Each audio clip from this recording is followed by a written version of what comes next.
এখানে আমি আমগুলি প্রথমে ভালো করে গোটা ধুয়ে নিয়েছি। এখন প্রতিটা আমকে আমি কিচেন টিস্যুর সাহায্যে, আপনারা পাতলা কোনো পরিষ্কার কাপড়ের সাহায্যেও মুছে নিতে পারেন, কারণ আমগুলিকে আমি ভালো করে শুকিয়ে নিতে হবে। কোনো পানি থাকতে পারবে না, পানি থাকলে ভালো হবে না। এখন একটা একটা করে আমি আমগুলিকে ভালো করে মুছে নিচ্ছি। দেখুন, তারপর আমি ছিঁড়ব আমগুলি। আপনারা এইভাবে করে সবগুলি আম শুকনো করে মুছে নেবেন। গুলিকে আমি ভালো করে নিয়েছি। এখন আমি এক এক করে আমগুলিকে ছিলে নেব।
আমি আমগুলিকে সবগুলিকে মাঝখান দিয়ে এভাবে কেটে নিয়েছি।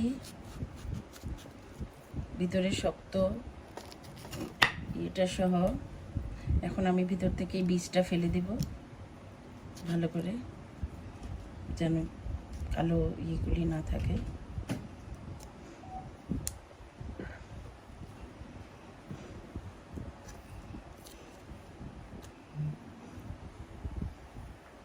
তাদের সুবিধার মতো ছুরি বা বটি যে যেভাবে পারেন মাঝখান দিয়ে শক্ত অংশটা সহ কেটে নেবেন এভাবে, এবং মাঝখানের বীজ ভালো করে ফেলে দেবেন।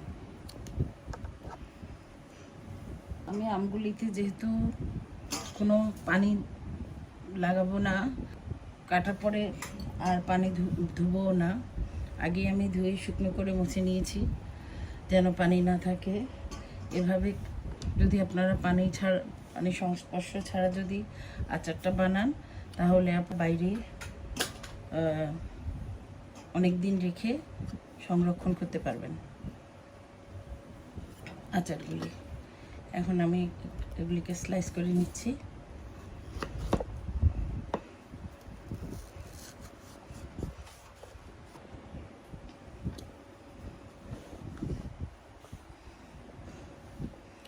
আমগুলিকে আমি স্লাইস করে নিচ্ছি, বেশি মোটাও না বেশি পাতলাও না। দেখুন, ঠিক এমন করে আপনারা সাইজ করে কেটে নেবেন।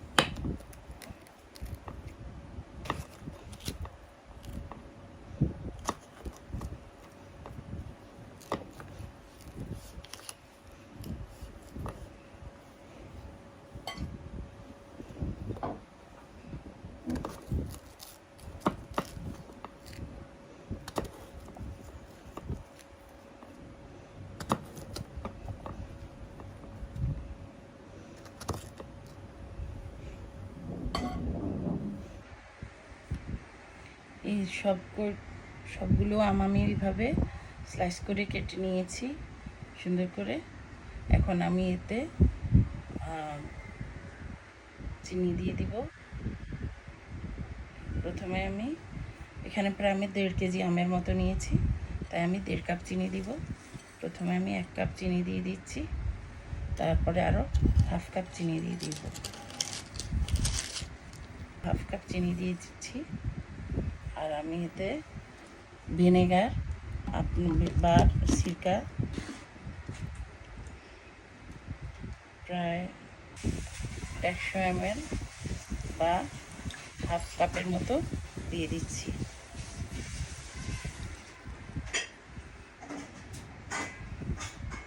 ভালো করে মেখে রেস্টে রেখে দেব।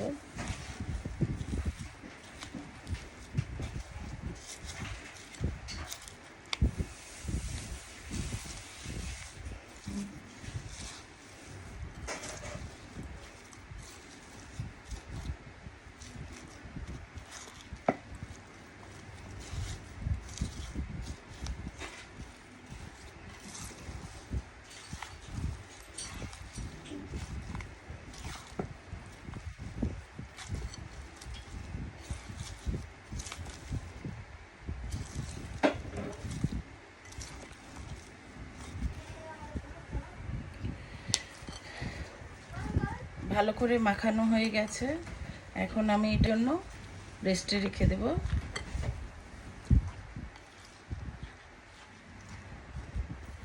ঢেকে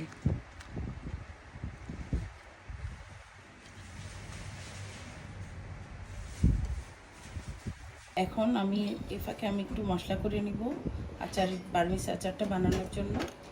তার জন্য আমি নিয়ে নিচ্ছি এখানে 1 চা চামচ পরিমাণ ধনে, 1 চা চামচ সরিষা, 1 চা চামচ মৌরি বা মিষ্টি জিরা, 1 চা চামচ চিকন জিরা, 2টো তেজপাতা, সামান্য কয়েক টুকরা দারচিনি, 3-4টা শুকনো মরিচ। এখন এগুলিকে আমি ভালো করে পরিষ্কার করে চুলোয় টেলে নিব, টেলে গুঁড়ো করে নিব। প্রথমে আমি তেজপাতা শুকনো মরিচটা একটু টেলে নিয়েছি। এখন বাকিগুলো মশলাগুলি দিয়ে হালকা করে টেলে নেব। টালা হয়ে গেলে ঠান্ডা করে গুঁড়ো করে নিব।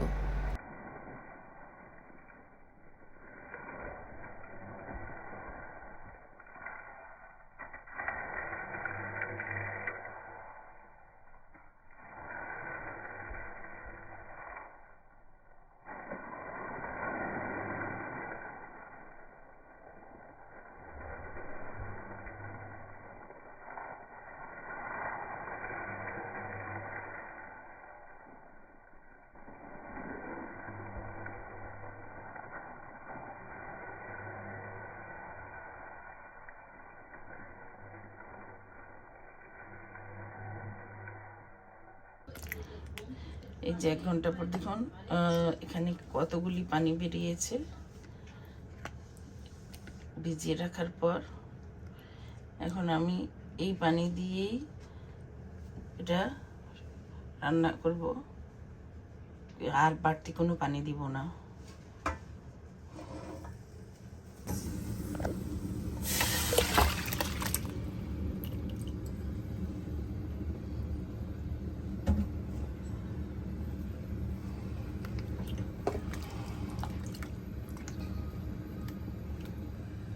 প্রথমে চুলার জাল বাড়িয়ে দিব ভালো করে, জাল বয়েল আসলে পরে আস্তে মিডিয়াম আঁচে নিয়ে যাব। এভাবে জাল দিয়ে নেব।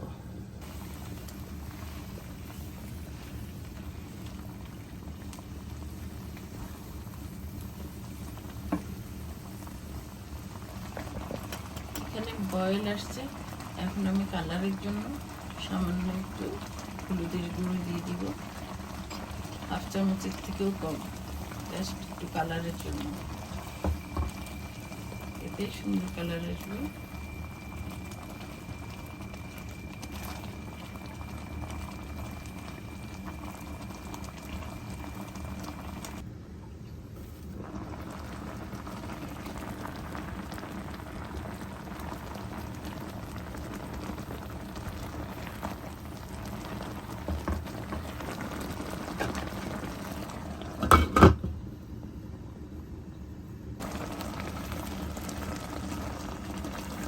আমি কিন্তু এখানে কোনো পানি দিইনি, পানি যেন এখানে আচারটার মধ্যে একটু কোথাও না লাগে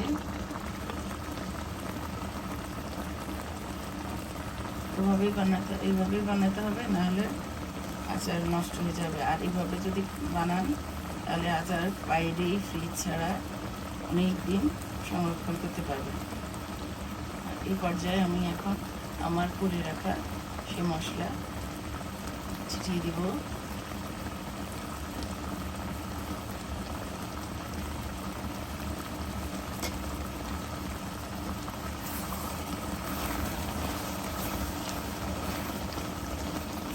এই পারমিস আচারটা এভাবে বানিয়ে দেখবেন।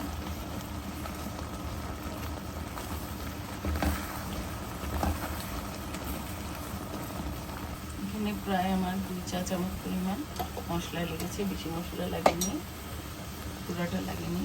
আপনারাও এইভাবে বানাবেন।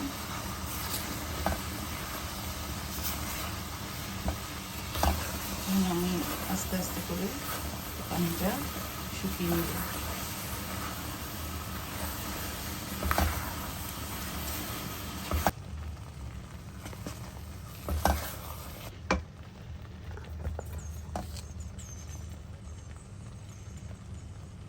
এখন আমি এখানে স্বাদ মতো লবণ দিয়ে দেব। আগে বেশি লবণ দিইনি, কারণ এটা এমনি নরম, লবণ দিলে আর গলে যাবে, তাই লবণটা আমি পরে দিচ্ছি।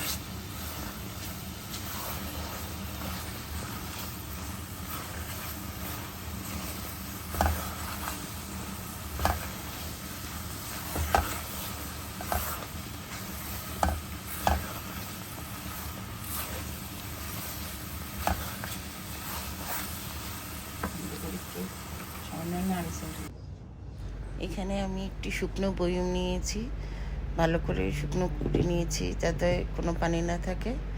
এখন আমি এখানে আচারটা সংরক্ষণ করব। এই যে দেখুন, এখানে আমি আচার নিয়ে নিয়েছি। এভাবে আচার ভালো করে বয়মে দিয়ে আমি টাইট করে ঢাকনাটা লাগিয়ে দিব। এভাবে আচার সংরক্ষণ করলে অনেক দিন থাকবে। আজকের আমার এই রেসিপিটা যদি আপনাদের ভালো লেগে থাকে তাহলে অবশ্যই আমার চ্যানেলটাকে সাবস্ক্রাইব করবেন। আল্লাহ হাফেজ।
এই হয়ে গেল আমার আজকের বার্মিস আচার।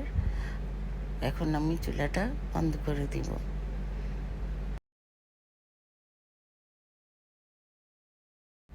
এখানে আমি একটি কাচের শুকনো জার নিয়েছি, পরিষ্কার করে। এখানে দেখুন একটু যেন পানি না থাকে। এখন আমি এতে আমার আচারগুলি ঢুকিয়ে নিয়েছি। এখন ভালো করে টাইট করে ঢাকনা আটকিয়ে দেব। এভাবে আচার সংরক্ষণ করলে বাইরে আপনারা অনেক দিন আচার সংরক্ষণ করে রাখতে পারবেন, নষ্ট হবে না।